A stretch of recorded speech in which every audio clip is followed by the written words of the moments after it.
विद्यार्थी मित्रो नमस्कार।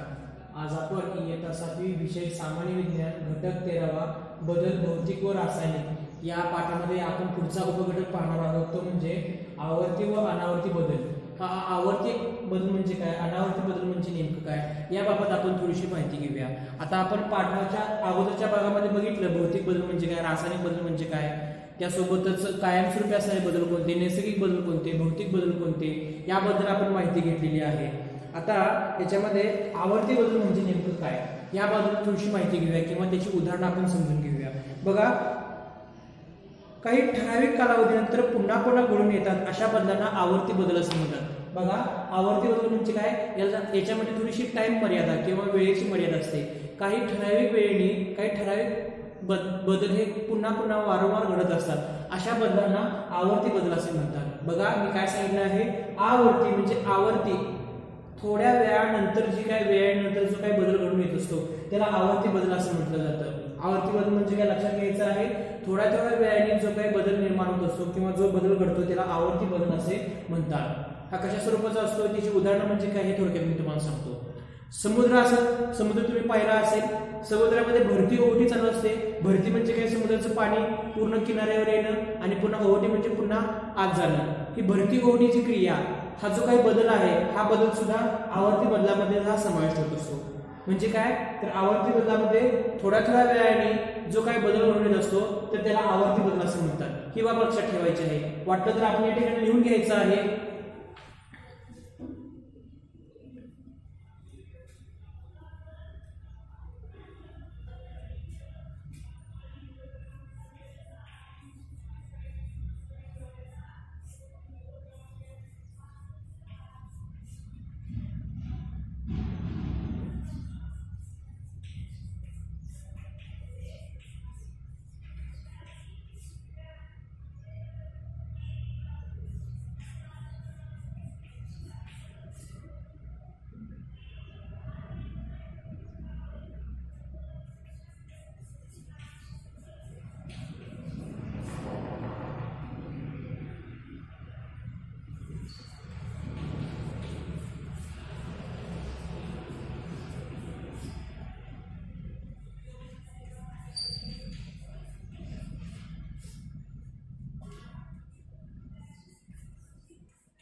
बघा, आवर्ती बदल म्हणजे काय, थोड्या थोड्या वेळाने जो बदल घडतो त्याला आवर्ती बदल असं म्हणतात। लिहून घ्यायचं आहे वाटलं सर।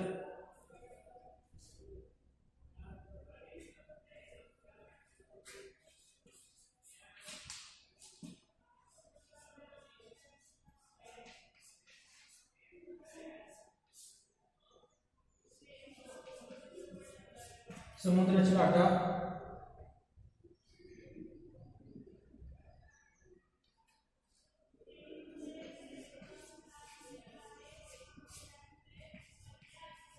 दिवस रात्र स्थिती,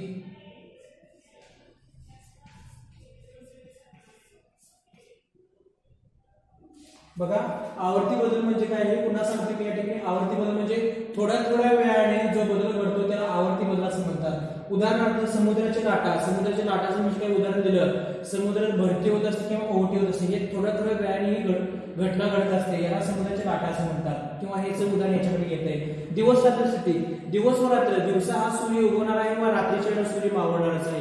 ठराविक कालावधीमध्ये ही कालावधी किंवा ही घटना ही होणारच आहे हे आपल्याला निश्चित माहित असतं। या अशा घटना किंवा ह्या अशा बदलांना आवर्ती बदल असे म्हणतात। ही बाब आपण लक्षात ठेवायची आहे, आपण समजून घ्यायची आहे। ठीक आहे, लिहून घ्यायचं आहे व्यवस्थित।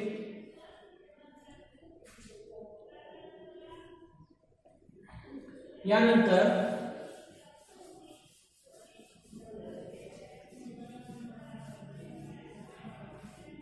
आवर्ती बदलालाच दुसरं बदल एक आहे, तो म्हणजे अनावर्ती बदल।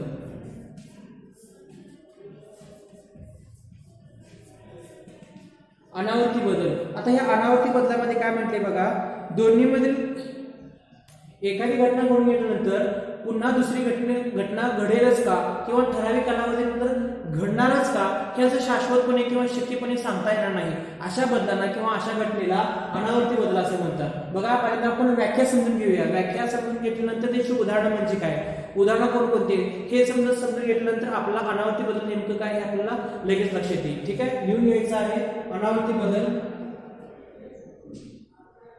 एखादा बदल घडल्यानंतर बघा एखादा बदल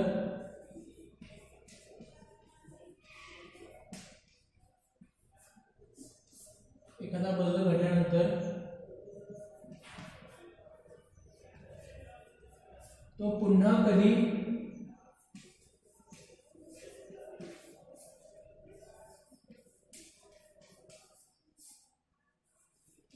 हे निश्चित सांगता येत नाही.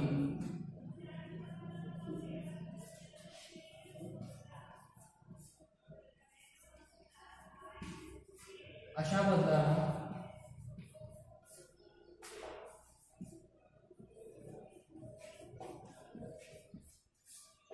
अनावर्ती बदल असे म्हणतात.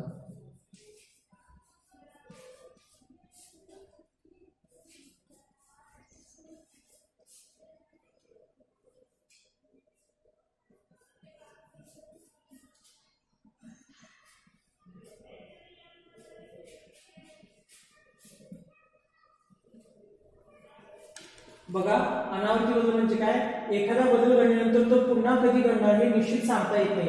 अशा बदलाला अनावर्ती बदल असे म्हणतात. आता आवर्ती बदल आणि अनावर्ती बदल हे दोन्ही बदल आहेत, मान्य आहे, परंतु यांच्या निश्चित काही कार्यमर्यादा किंवा शासनता या दोघांच्या मध्ये असते किंवा विरुद्ध अर्थाचे बदल आहेत असं म्हणते सुद्धा चालेल. आवर्ती बदल काय निश्चितपणे बदल होणारच, ठराविक वेळानंतर असू दे किंवा हा बदल होणारच. परंतु अनावर्ती बदलामध्ये काय आहे, एकदा समजा ठराविक घटनेनंतर एखादा समजा बदल घडून आला तर तो पुन्हा तसा बदल घडेलच असं काही सांगता येत नाही. अशा बदलाला अनावर्ती बदल असं म्हटलं जाते. बघा अनावर्ती बदलामध्ये शासनता किंवा शक्यता अशी कोणती सांगता येत नाही. आता असे बदल नेमकं म्हणजे काय, आपल्या पर्यावरणामध्ये म्हणा किंवा समाजामध्ये किंवा आपल्या संपूर्ण सभोवतालच्या परिसरामध्ये अशा काही घटना आहेत काय किंवा उदाहरण आहेत काय हे आपण जाणून घेऊया. बघा अनावर्ती बदलाचं एक उदाहरण तुम्हाला सांगतो, ते म्हणजे उल्कापात. आता एखाद्या वेळेस समजा उल्कापात पडला, आपण रात्रीच्या वेळेला आकाशातून बघत असतो, एखाद्या वेळेस समजा उल्कापात पडला तर तो दुसरा उल्कापात ठराविक निश्चित वेळेनंतर पडेलच काय असं सांगता येऊ शकतं का, नाही, किंवा ठराविक दिवसानंतर पडेल काय असं सांगता येऊ शकतं का, नाही. तर अशा बदलांना अनावर्ती बदल असं म्हणतात. बघा उदाहरण मध्ये लिहून घ्यायचं आहे.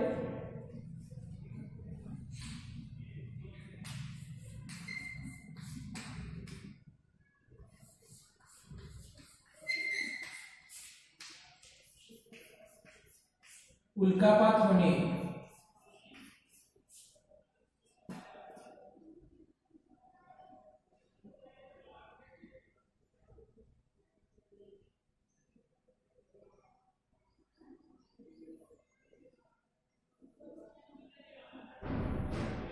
उल्कापात होणे,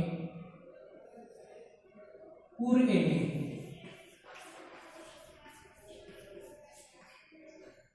वीज पडणे,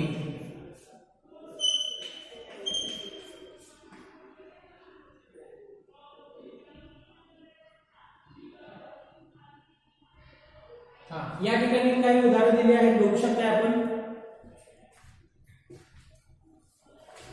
बघा उल्कापात होणे, पूर येणे, वीज पडणे, दुष्काळ पडणे,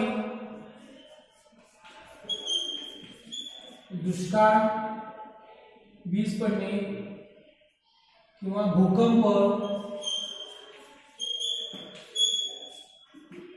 बघा उल्कापात होणे, पूर येणे, वीज पडणे, दुष्काळ, भूकंप या काही घटना आपण या ठिकाणी अवलंबून घेऊया किंवा विचार घेऊया. उल्कापात होणे म्हणजे काय, तर आकाशातून पडणारे काही उल्का असेल किंवा एका विशिष्ट ग्रहांचा किंवा समूह जर समजा पडत असेल तर त्याला उल्कापात होणे.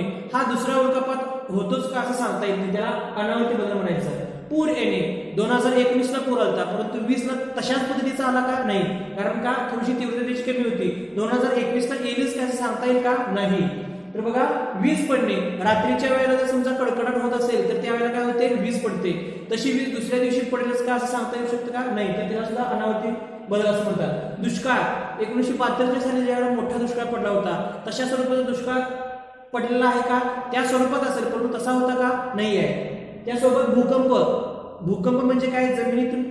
जमीन अशी कंप पावणे किंवा जमिनीला असे दोन भाग पडणे, असा भूकंप पुन्हा पुन्हा घडण्यासारखं घडणे शक्य आहे का? तर नाही. तर हे अनावर्तित बदलामध्ये ही जी काही उदाहरण आहेत ही आपण बघून घ्यायची, ही समजून घ्यायची आहे. हा संपूर्ण ही बाब समजून घ्यायचा आहे, लिहून घ्यायचा आहे.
भौतिक बदल.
बघा, कोणताही नवीन पदार्थ तयार झाला नाही अशा बदलास भौतिक बदल असे म्हणतात. बघा, याच्यामध्ये भौतिक बदल म्हणजे कोणताही नवीन पदार्थ तयार होत नाही, याच्यामध्ये अशा बदलाला भौतिक बदल असे म्हणतात. आता भौतिक बदलामध्ये दुसरे कुठलं उदाहरण या ठिकाणी घेता येईल? बघा, वरील काही बाबतीत उदाहरणांचा विचार केला तर काही बदल मूळ पदार्थांचे गुणधर्म तसे राहिले, त्यांचे संघटन कायम राहिले, कोणताही नवीन पदार्थ तयार झाला नाही अशा बदलास भौतिक बदल असे म्हणतात. भौतिक बदल म्हणजे काय? जर एखादा मूळ पदार्थ असेल तर त्या मूळ पदार्थ थोडक्या बाबीमध्ये जर रूपांतर झालं तर तशा बदलाला भौतिक बदल असं म्हटलं जातं. कच्चा आंबा असेल, कच्चा आंबा जर समजा पिकलेल्या आंब्यामध्ये रूपांतर झालं तर त्याला भौतिक बदल असं म्हणतात. थोडक्यामध्ये असं लक्षात ठेवायचं आहे. बघा, भौतिक बदल झाला आहे. याच्या पुढची बाब आपण बघायची आहे ती म्हणजे रासायनिक बदल. रासायनिक बदल म्हणजे काय बघूया आपण.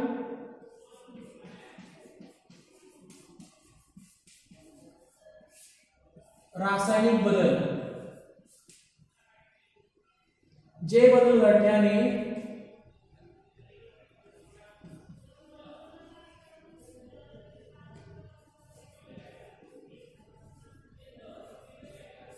जे बदल घडल्याने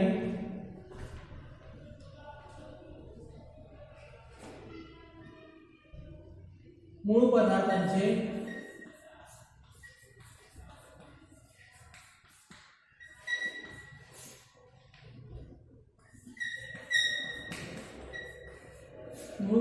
रूपांतर नवीन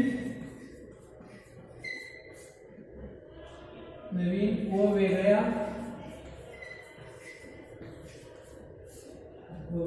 गुणधर्माच्या पदार्थात होते.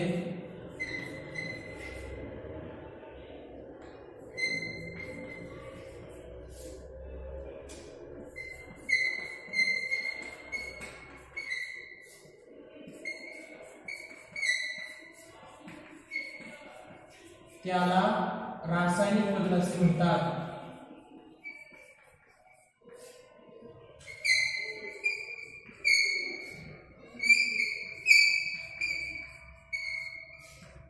बघा, रासायनिक बदल म्हणजे काय? जे बदल घडल्याने मूळ पदार्थांचे रूपांतर नवीन व वेगळ्या गुणधर्माच्या पदार्थात होते त्याला रासायनिक बदल असे म्हणतात.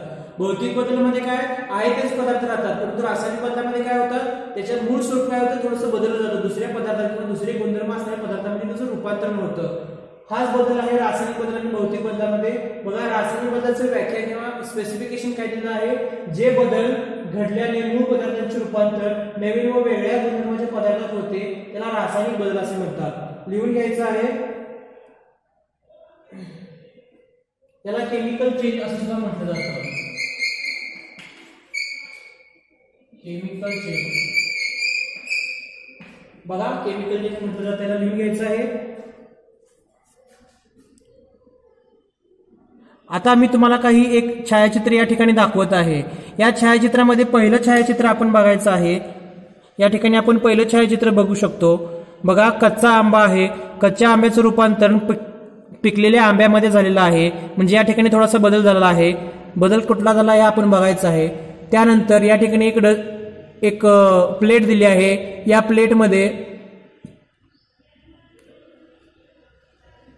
या प्लेटमध्ये कागदाचे तुकडे व लोखंडाचं कीस दिलेलं आहे व मॅग्नेट दिलेलं आहे. मॅग्नेटच्या सहाय्याने पुन्हा ते एकत्र करून दुसऱ्या ठिकाणी एकत्र करून पिना व मॅग्नेट्स एकत्र केलेले आहेत. ही बाब आपण या ठिकाणी बघू शकतो. हा एक भौतिक बदलाचा एक नमुना आहे, परंतु या ठिकाणी रासायनिक बदल झालेला आहे हे आपण बघायचं आहे. गुलाबाचं फुल बघा, गुलाबाचं फुलाची ही कळी आहे, परंतु या कळीमध्ये काही कालावधीनंतर पुन्हा काय झालं आहे, मोठ्या गुलाबाचं फुल तयार झालेलं आहे हे आपण बघायचं आहे. त्यानंतर या ठिकाणी आपण पेला बघू शकतो. या पेल्यामध्ये काही बर्फाचे तुकडे दिले आहेत. या बर्फाचे तुकडे दिल्यानंतर काय झालं आहे, थोड्या कालावधीनंतर संगणन होऊन त्या बर्फाचं पुन्हा पाण्यामध्ये रूपांतर झालेलं आहे. पाण्यामध्ये रूपांतर झाल्यानंतर पेला बघा या ठिकाणी कसा झालेला आहे. या पेल्यामध्ये पाणी दिसत आहे या ठिकाणी, हे आपण बघू शकता. या बाबी आपण बघितलेल्या आहेत. ठीक आहे.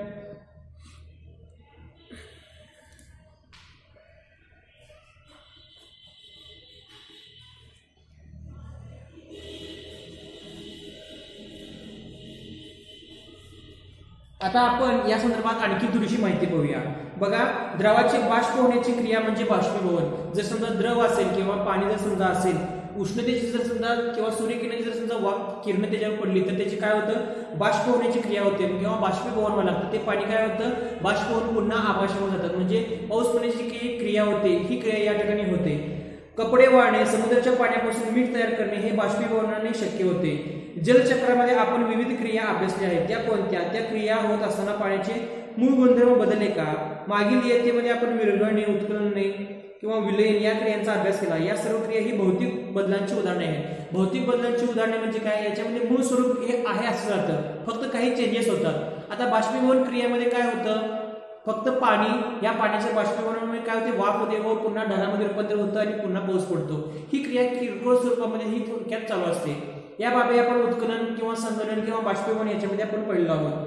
पुढे बघा, लाकडापासून टेबल बनवणे, लाकूड जाळणे, काचेची वस्तू फुटणे, टोमॅटो पिकणे, लोखंड गंजणे यापैकी रासायनिक व भौतिक बदल कोणते असं विचारलेलं आहे.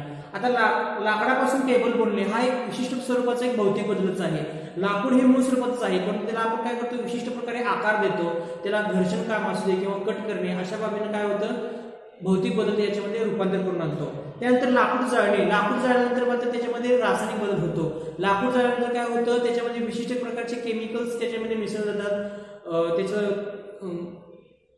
त्याची काय म्हणायचं आपल्याला, धूर असू दे किंवा ज्वलन असू दे किंवा जे राखीमध्ये रूपांतर होणे अशा काही बदल किंवा क्रिया याच्यामध्ये होतात. काचेची वस्तू फुटणे, जर समजा एखादी काचेची वस्तू असेल, पॉट असेल, टिपॉय असेल किंवा एखादा फ्लॉवर पॉट असेल, तर तो वरून आपण जर समजा सोडला तर तो खळखळून खाली जाऊन काय होतो, फुटतो. फुटल्यामुळे काय होतं, त्याचं मूळ स्वरूप बदललं जातं का, फक्त मोठा एखादा जाड स्वरूपात असेल किंवा मोठा एखादा भाग असेल तर तो फुटला जातो. याच्यामध्ये मूळ स्वरूप कोणतंही बदललं जात नाही, म्हणजे हे काचेची वस्तू फुटणे हे भौतिक स्वरूपाचं उदाहरण आहे. ही बाब लक्षात घ्यायचं आहे. पुढे बघा, टोमॅटो पिकणे. टोमॅटो पिकल्यानंतर काय होतं, कच्च्या स्वरूपामध्ये हिरव्या स्वरूपामध्ये समजा टोमॅटो असेल तर काही कालावधीनंतर जर समजा आपण पोत्यामध्ये घालून ठेवलं किंवा त्याला विशिष्ट रचना आपण किंवा संरक्षण जर समजा केलं तर ते पुन्हा लाल व्हायला लागतात. म्हणजे कच्च्या टोमॅटोचं लाल टोमॅटोमध्ये रूपांतर होणे ही एक रासायनिक अभिक्रिया किंवा एक रासायनिक बदल आहे, हे आपण या ठिकाणी लक्षात घ्यायचं आहे. टोमॅटो तो वस्तुमधला असू दे किंवा दिसायला लाल झाला असला तर त्याच्यामध्ये काही रासायनिक अभिक्रिया घडून येत असतात. एन्झाईम्स वगैरे म्हणा किंवा इतर काही घटक बदल होत असतात त्याला रासायनिक बदल म्हटलं जातं. पुढे बघा लोखंड गंजणे. मूळ स्वरूपात असणारे लोखंड हे कठीण तावदार स्वरूपात असतं, परंतु त्याच्यावरती पाण्याचा समजा मारा झाला किंवा जर समजा बाष्पयुक्त असणाऱ्या जर समजा जागेमध्ये ठेवलं किंवा दमट असणाऱ्या जागेत ठेवलं तर त्या लोखंडावरती गंज चढायला सुरुवात होतो. म्हणजेच काय, त्याच्यावरती काही खर किंवा असं बर यायला सुरुवात होते लाल रंगाची, आणि त्याचं काय होतं, ही रासायनिक अभिक्रिया असते, ही रासायनिक बदल हा या ठिकाणी घडून येतो. ही बाब आपण लक्षात ठेवायचं आहे. या ठिकाणी आपण बघितलं रासायनिक बदल कोणते व भौतिक बदल कोणते.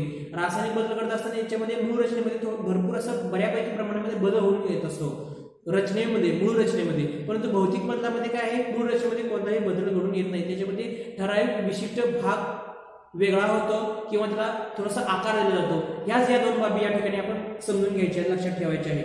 आता बघा क्षरण या ठिकाणी दिलेलं आहे. आता आपण क्षरण म्हणजे काय हे आपण थोडंसं बघूया. लोखंडाची वस्तू गंजते व त्यावर विटकरी रंगाचा थर असतो, तर तांब्याच्या वस्तूवर हिरवट रंगाचा थर तयार होतो. या क्रियेस धातूंचे क्षरण असे म्हणतात. बघा तांब जर समजा असेल, आपल्या घरामध्ये जर समजा तांब्याची कळशी असेल, तांब्याचा माठ असेल, तर त्याच्यावरती काय होतं, क्षरण यायला होतं किंवा असं हिरवसर असा एक भाग तयार होतो. म्हणजेच काय, त्याच्यावरती थोडंसं विशिष्ट प्रकारची केमिकल एक रासायनिक क्रिया तयार व्हायला सुरुवात होते, त्याला क्षरण असं म्हटलं जातं. त्यासोबत जर लोखंडाचं उदाहरण घेतला आपण, लोखंड साध्या स्वरूपामधलं गॅल्वनायझिंगचं नको, साध्या स्वरूपाचं लोखंड जर समजा घेतला, पाण्यामध्ये समजा आपण बुडवलं आणि एका कोपऱ्यात दमट किंवा बाष्प असणाऱ्या जर समजा ठिकाणी जर समजा आपण ठेवलं, तर त्याच्यावरती काही कालावधीनंतर गंज चढायला सुरुवात होते किंवा विटकरी रंग यायला सुरुवात होतो. यालाच क्षरण असं म्हटलं जातं. ठीक आहे. क्षरणामुळे वस्तू कमकुवत होतात. आता क्षरणामुळे वस्तू कमकुवत का होतात, तर त्यांची काही मूळ रचना असते किंवा त्याची काही ताकद असते, ती मूळ रचनेमुळे काय होते, कमी व्हायला सुरुवात होते. हवेतील ऑक्सिजन, आर्द्रता, रसायनांची वाफ यामुळे क्षरण होते. ही बाब आपण लक्षात ठेवायचं आहे. क्षरण म्हणजे काय, आता मी तुम्हाला थोडक्यात देतोय लिहून. क्षरण लिहून घ्यायचं आहे.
बघा क्षरण म्हणजे काय, लोखंडाची वस्तू गंज पावते, विटकरी रंग येतो, हिरवट रंग येतो, क्षरणामुळे वस्तू कमकुवत होतात, ऑक्सिजन, आर्द्रता, रासायनिक वाफ यामुळे क्षरण होते. क्षरण ही क्रिया कशामुळे होते, एखाद्या लोखंडाच्या वस्तूवर विटकरी रंग यायला लागतो किंवा लालसर तांबूस किंवा पोपडे धरायला लागतात किंवा तांब्याच्या गागरीवर, कळशीवर किंवा माठावरती हिरवट रंग यायला लागतो. विशिष्ट मूळ स्वरूप, त्याचं मूळ रंग, रचना, रूप हे काय होतं, कमी होतं. हे कशामुळे होतं, तर बाबा ऑक्सिजन, आर्द्रता व रासायनिक वाफ याच्यामुळे काय होतं, हा एक क्षरण व्हायला सुरुवात होतं. हे आपण लिहून घ्यायचं थोडंसं.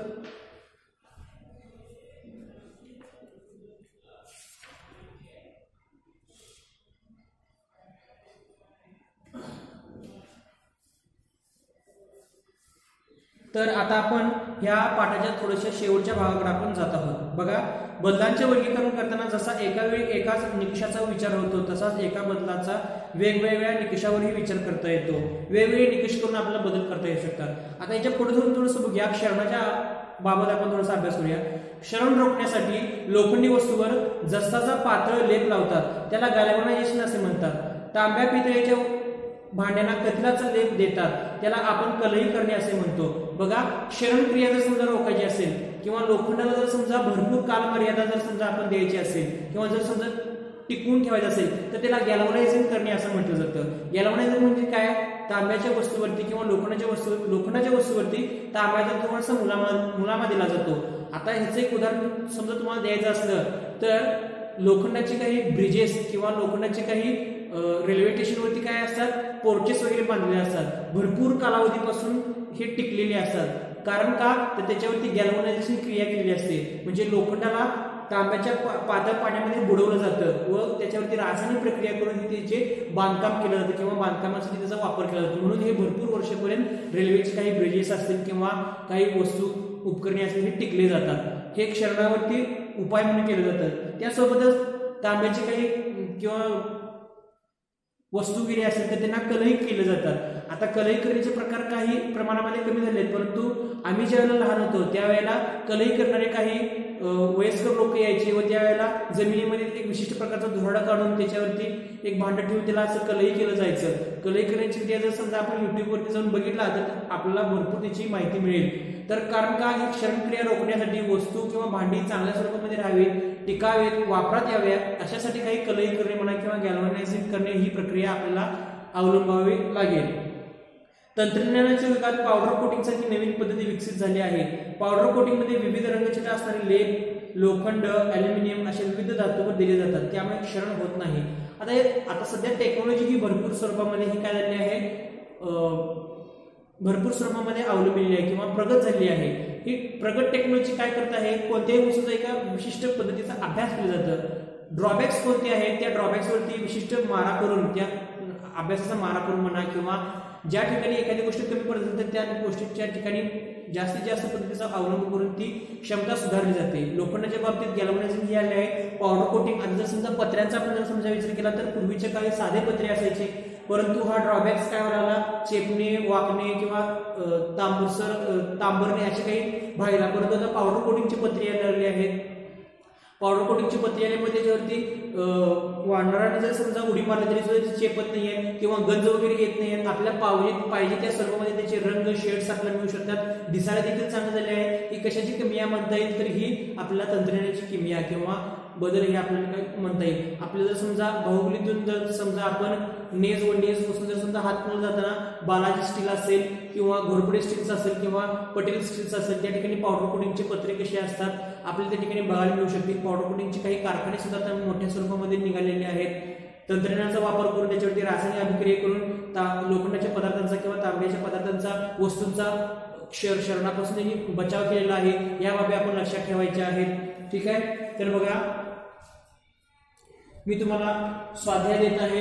जवळपास हा धडा या ठिकाणी संपलेला आहे. स्वाध्यायामध्ये काही आपण प्रश्न देणार आहे, ते प्रश्न आपण आपल्या वहीमध्ये सोडवायचे आहेत. काही शंका असेल तर मला तुम्ही फोन करू शकता किंवा व्हॉट्सअप करू शकता. आपल्याशी संबंधित मी आहेच. आता या ठिकाणी स्वाध्याय देतोय मी.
स्वाध्याय दिला आहे पॉईंट नंबर 91 वरील आपण प्रश्न पूर्ण करायचे आहे.